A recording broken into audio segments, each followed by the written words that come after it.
नमस्कार, जय हिंद, वंदे मातरम। दोस्तों, स्वागत है आप सभी का आपके अपने YouTube चैनल जीवी क्लासेस यानी गुरु वशिष्ठ क्लासेस में। प्रतियोगी परीक्षाओं की तैयारी है तो एकमात्र बेहतरीन प्लेटफॉर्म जो लगातार आपको नई नई वीडियोस के माध्यम से संपूर्ण लॉकडाउन में हम आपके साथ बने रहे हैं और एक एक वीडियो हर एक सब्जेक्ट से हम प्रोवाइड करवाते रहते हैं आपको। डेली हम लोग वीडियो जैसी भी होती हैं आपके लिए बहुत ही इंपॉर्टेंट होती हैं। कंटेंट जो हम एनसीईआरटी बेस लेते हैं, आपको पहले ही इसकी जानकारी दे चुके हैं हम। और वीडियो जो है आप जब देखते होंगे तो निश्चित तौर पर काफ़ी स्टूडेंट्स हमारे कमेंट करते हैं और पढ़ते हैं। जब वो इस वीडियो के बारे में आप लोग हमें अपनी राय मशवरा जब हमको देते हैं तो हमको बहुत अच्छा लगता है इस बारे में कि आप लोग भी हमारी पूरा सपोर्ट कर रहे हैं और काफ़ी ज़्यादा लाइक्स वीडियोज़ में आ रहे हैं। तो ये सब काफ़ी अच्छा लग रहा है हमें। इससे हमें एक सपोर्ट मिलता है जिससे हम और अच्छे से मेहनत करके आपके लिए नई नई वीडियोस प्रोवाइड करवाते रहते हैं। तो अभी हाल ही में हमने परसों एक वीडियो डाला था जिसको आदिकाल से संबंधित था। कल का वीडियो जो था वो रीतकाल का था। आज का वीडियो हमारा जो है वो भक्तिकाल से संबंधित है। आज बात हो रही है हिंदी साहित्य की और हिंदी साहित्य के बारे में भी हम हिंदी साहित्य के इतिहास की चर्चा करेंगे, जिसमें 1350 ईस्वी से 1650 ईस्वी के मध्य भक्तिकाल की बात हम करेंगे। भक्तिकाल जो है इसको हिंदी साहित्य का स्वर्ण काल कहा गया है और अनेक विद्वानों के द्वारा राय जो है वो अनेक अनेक रूपों में दी गई है। तो उन सारे विद्वानों के जितने भी पॉइंट्स हैं उन सभी को हम यहाँ पर क्लियर करेंगे। तो देखेंगे आप पहला जो है वह है भक्तिकाल को हिंदी साहित्य का स्वर्ण काल कहा जाता है। सेकंड पॉइंट, जॉर्ज गियर्सन के अनुसार भक्तिकाल जो है ये ईसाइयत की देन है, जबकि ताराचंद के अनुसार अरबियों की देन है। भक्ति काव्य में दो धाराएं हैं कुल मिलाकर के, एक निर्गुण काव्य धारा, दूसरी सगुण काव्य धारा। निर्गुण काव्य धारा की अगर हम बात करें तो इसमें भी जाकर के दो शाखाएं बनती हैं, एक ज्ञानाश्रयी, दूसरी प्रेमाश्रयी। ज्ञानाश्रयी शाखा जो है वो संत काव्य कवियों के द्वारा लिखी गई है, जबकि प्रेमाश्रयी शाखा जो है ये सूफी कवियों के द्वारा लिखी गई है। अभी आगे हम चर्चा करेंगे संत कवि कौन है और सूफी कवि कौन है, जिससे आपको क्लियर हो जाएगा। ज्ञानाश्रयी शाखा की अगर हम बात करें तो इसके प्रतिनिधि कवि जो हैं वो कबीर हैं। अब अगर प्रश्न बनता है कि ज्ञानाश्रयी शाखा के प्रतिनिधि कवि कौन हैं, तो वो कबीर हैं, जबकि प्रेमाश्रयी शाखा के प्रतिनिधि कवि जो हैं वो मलिक मोहम्मद जायसी हैं। 6 पॉइंट की अगर बात करें निर्गुण काव्य की विशेषताएं की, विशेषता क्या थी निर्गुण काव्य की, तो निर्गुण निराकार ईश्वर में विश्वास। सबसे पहला पॉइंट यही है कि निर्गुण ईश्वर में विश्वास को यहाँ पर दर्शाया गया है। दूसरा नंबर पर है कि अलौकिक प्रेम द्वारा अलौकिक प्रेम की अभिव्यक्ति की गई है। धार्मिक रूढ़ियों और सामाजिक कुरीतियों का विरोध किया गया है। चौथा पॉइंट है कि जाति प्रथा का विरोध किया गया है। पांचवा पॉइंट है हिंदू मुस्लिम एकता का समर्थन किया गया है। छठा पॉइंट है रहस्यवाद का प्रभाव देखने को मिलता है और सातवां पॉइंट है लोक भाषा का प्रयोग किया गया है। तो ये हमारे निर्गुण काव्य की विशेषताएं थीं। अब बात करेंगे सगुण काव्य की विशेषताओं की। तो सगुण काव्य की विशेषताओं की अगर हम बात करें तो इसमें अवतारवाद में विश्वास, ईश्वर की लीलाओं का गायन, भक्ति का विशिष्ट रूप, लोक भाषा का प्रयोग ये देखने को मिलता है।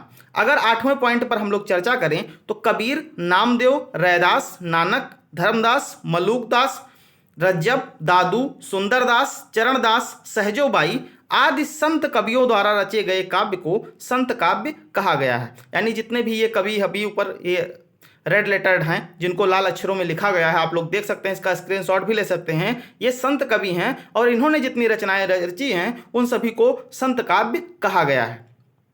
अब बात करेंगे 90वें पॉइंट में हम लोग सगुण काव्य की विशेषताएं। तो सगुण काव्य में दो शाखाएं थीं, पहला रामाश्रयी और दूसरा कृष्णाश्रयी। यानी एक में राम का वर्णन है और दूसरे में कृष्ण का वर्णन है। तो सबसे पहला पॉइंट बात करेंगे इसमें हम कृष्ण भक्ति शाखा की। तो कृष्ण भक्ति शाखा में सूरदास, कुंभन दास, परमानंद दास, कृष्णदास, छीत स्वामी, गोविंद स्वामी, चतुर्भुज दास, नंददास, इन 8 कवियों को मिलाकर विट्ठल नाथ ने सन 1565 में अष्टछाप की स्थापना की थी। यानी 8 कवि हैं, इनको मिलाकर के विट्ठल नाथ अष्टछाप की स्थापना की थी। इसके अलावा राधा वल्लभ, श्री भट्ट, हरि व्यास ये निम्बार्क संप्रदाय से जुड़े थे। अगर प्रश्न बनता है कि निम्बार्क संप्रदाय से जुड़ा हुआ निम्नलिखित में से कौन सा कवि है, तो राधा वल्लभ, श्री भट्ट और हरि व्यास, इन पर आपको केवल टिक करना है, अन्यथा अगर ये नहीं है तो टिक नहीं करना है। अगर बात करें कि ऐसे भी कुछ कवि थे जो अष्टछाप से अलग थे, निम्बार्क से भी अलग थे, यानी वो निरपेक्ष संप्रदाय के थे, तो वो थे मीर खान। यानी प्रश्न अगर बने कि निरपेक्ष जो हमारे सगुण काव्य धारा थी कृष्ण भक्ति शाखा में, तो इसके अंतर्गत निरपेक्ष संप्रदाय से कौन जुड़ा था, तो वो मीरा और रसखान थे। अब बात करेंगे विशेषताओं की कि कृष्ण भक्ति शाखा की जो विशेषताएं हैं वो क्या हैं। तो इसमें कृष्ण को जो है ब्रह्म मान करके कवियों के द्वारा वर्णन किया गया है, और इसमें वर्णन किस बात का है कि कृष्ण की बाल लीलाओं व वात्सल्य का वर्णन विशेष तौर पर देखने को मिलता है। श्रृंगार चित्रण अच्छे से देखा जा सकता है, नारी मुक्ति की बात की गई है, काव्य रूप में मुक्तक काव्य की प्रधानता है। ये आप लोग ध्यान रखेंगे कि इस प्रकार के जितने भी कृष्ण भक्ति शाखा के अंतर्गत काव्य हैं उनमें मुक्तक काव्य की प्रधानता है, और ब्रज भाषा का वर्चस्व बहुत अधिक है।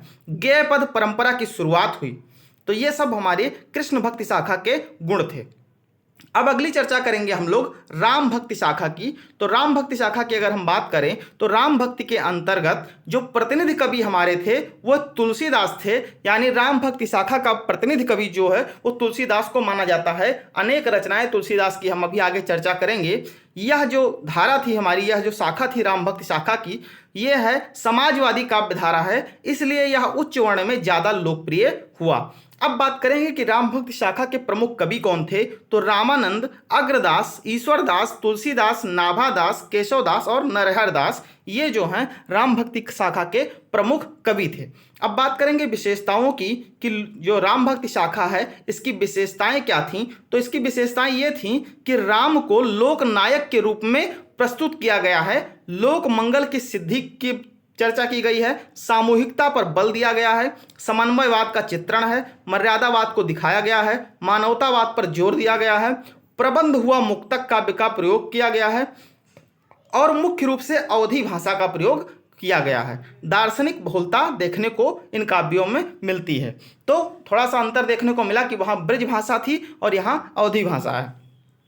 अब चर्चा करेंगे अष्टछाप के कवि। जहां से प्रश्न बनता है वो अब आया है कि अष्टछाप के कवि निम्नलिखित में से कौन हैं। तो अगर ये आता है तो अष्टछाप में कुल मिलाकर के 8 कवि थे, जिनमें भी 2 शाखाएं बढ़ती हैं, एक वल्लभाचार्य शिष्य की और दूसरी विट्ठलनाथ शिष्य की। तो वल्लभाचार्य शिष्य में 4 कवि हैं, सूरदास, कुंभनदास, परमानंद दास और कृष्णदास। ये 4 कवि जो हैं वल्लभाचार्य शिष्य हैं, जबकि छीत स्वामी, गोविंद स्वामी, चतुर्भुज दास और नंददास ये जो हैं ये विट्ठलनाथ के शिष्य हैं। तो इन 8 कवियों को मिला करके अष्टछाप के कवि बनते हैं। तो अगर इनसे प्रश्न आता है तो निश्चित तौर पर आप कर ले जाएंगे।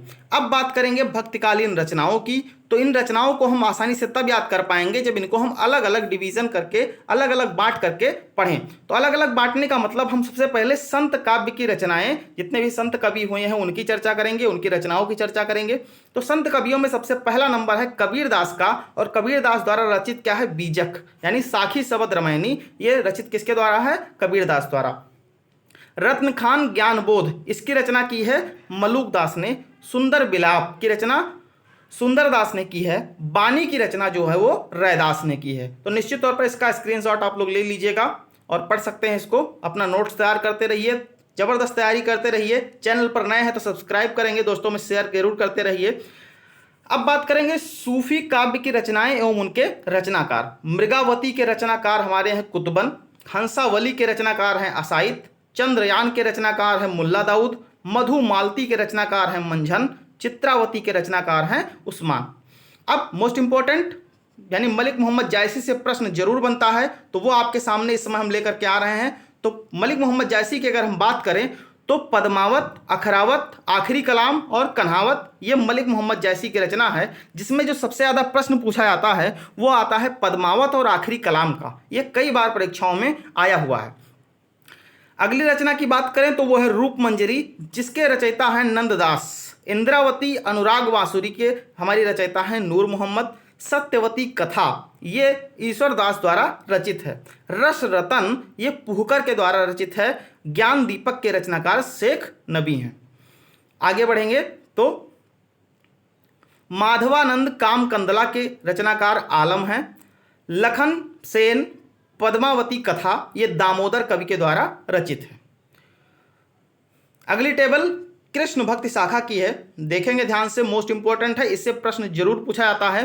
तो सबसे पहला बात यहाँ पर है जो वो है सूरदास की। तो सूरसागर, सूर सारावली, साहित्य लहरी और भ्रमर गीत ये सूरदास के द्वारा रचित रचनाएं हैं। परमानंद सागर ये परमानंद दास द्वारा रचित हैं। जुगलमान चरित्र ये कृष्णदास द्वारा। द्वादश यश, भक्ति प्रताप, हितजू को मंगल ये चतुर्भुज दास द्वारा रचित हैं। रास पंचाध्यायी और भंवर गीत ये प्रबंध काव्य है जो नंददास द्वारा रचित है। युगल शतक ये श्री भट्ट द्वारा रचित है।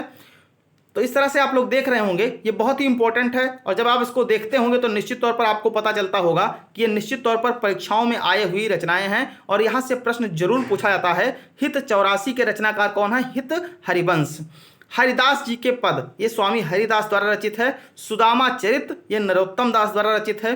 प्रेम वाटिका, सुजान रसखान, दान लीला ये रसखान द्वारा रचित रचनाएं हैं।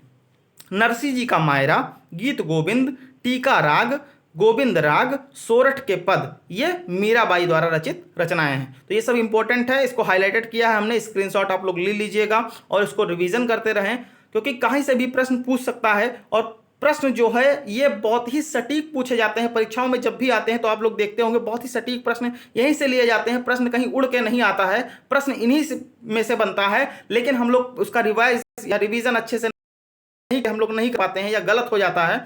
तो इसको आप अच्छे से तैयार कर लीजिएगा जिससे कोई भी दिक्कत ना हो। अगली रचना हमारी है रस लावड़ी भक्त नामावली, ये ध्रुवदास द्वारा रचित है।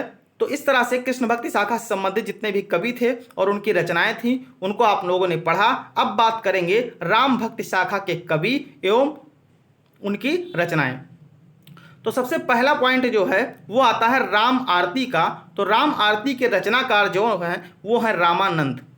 रामाष्टयाम, राम भजन मंजरी ये अग्रदास द्वारा रचित है। भरत मिलाप, अंकद पैच ये ईसरदास द्वारा रचित है। इसके अलावा अब बात करेंगे मोस्ट इंपॉर्टेंट पॉइंट यानी तुलसीदास की। तो तुलसीदास द्वारा रचित रचनाएं हैं रामचरितमानस, गीतावली, कवितावली, विनय पत्रिका, दोहावली, कृष्ण गीतावली, पार्वती मंगल, जानकी मंगल, बरबय रामायण, रामाज्ञा प्रश्नावली, वैराग्य संदीपनी, रामलला नहछू ये कुल मिलाकर रचनाएं जो हैं ये तुलसीदास जी की हैं। इसके अलावा रामचंद्रिका के रचनाकार केशवदास जी हैं। ये प्रश्न कई बार परीक्षाओं में पूछा गया है। भक्तमाल के रचनाकार नाभादास हैं और पौरुषेय रामायण के रचनाकार नरहरि दास हैं। तो निश्चित तौर पर ये टेबल का स्क्रीनशॉट आप लोग ले लेंगे और तैयार करते रहिए, निश्चित तौर पर आपको कोई भी दिक्कत नहीं होगी।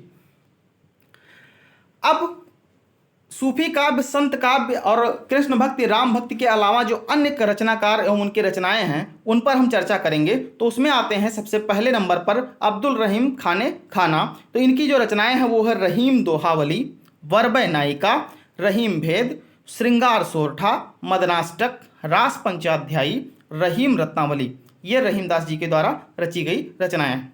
इसके अलावा काव्य कल्पद्रुम ये प्रश्न भी पूछा गया है, परीक्षा में आया हुआ प्रश्न है, ये सेनापति द्वारा रचित है। कवि प्रिया, रसिक प्रिया, वीर सिंह चरित्र, विज्ञान गीता, रतन बावनी, जहांगीर जस चंद्रिका ये केशवदास द्वारा रचित रचनाएं हैं। रुक्मणी मंगल, छप्पनीत, कवित्त संग्रह ये महापात्र नरहरि के द्वारा रचित रचनाएं हैं। तो इस तरह से जितनी भी रचनाएं थी उसको हमने यहाँ पे कवर कराया, चाहे वो कृष्ण भक्ति शाखा की हो, राम भक्ति शाखा की हो, सूफी काव्य का हो या संत काव्य का हो या अन्य रचनाएं हो। सारी रचनाएं आपके सामने आई। जो भक्ति काल के गुण थे, जो भक्ति काल की मुख्य बातें थी, उन सभी को हमने कवर किया। निश्चित तौर पर आपको याद हो गया होगा, अच्छे से तैयार हो गया होगा। अगर नहीं अच्छे से याद होता है तो इसको आप लोग रिपीट करेंगे, रिवाइज करेंगे। वीडियो को 2 बार देखिएगा, 3 बार देखिएगा। जब 1-2 बार आप देखेंगे तो निश्चित तौर पर याद कैसे नहीं होगा। बस आपको ज़रूरत है तो ध्यान देने की और उन पॉइंट्स पर ध्यान देने की जहाँ से प्रश्न बनते हैं, तो आपको निश्चित तौर पर क्लियर हो जाएगा। जब आप प्रैक्टिस सेट उठाते हैं तब आपको पता चलता होगा कि जो प्रश्न बनता है वो यहीं से बनता है। तो आप जुड़े रहिए हमारे साथ। निश्चित तौर पर नेक्स्ट वीडियो जो हमारी होगी वो आधुनिक काल के संबंध में होगी, जिसमें हम अलग अलग डिवीज़न करके आपको आधुनिक काल को पढ़ाएंगे। जो अलग अलग युग हैं, जो अलग अलग काल हैं, उनको बांट करके उसको क्लियर कराएंगे, उसकी रचनाएँ जो हैं। तो बने रहेंगे हमारे साथ। चैनल पर अगर नए होंगे तो सब्सक्राइब करिएगा। वीडियो अच्छा लगे हो तो लाइक करके दोस्तों में शेयर जरूर करिएगा। बहुत बहुत धन्यवाद आप सभी का। जय हिंद, वंदे मातरम।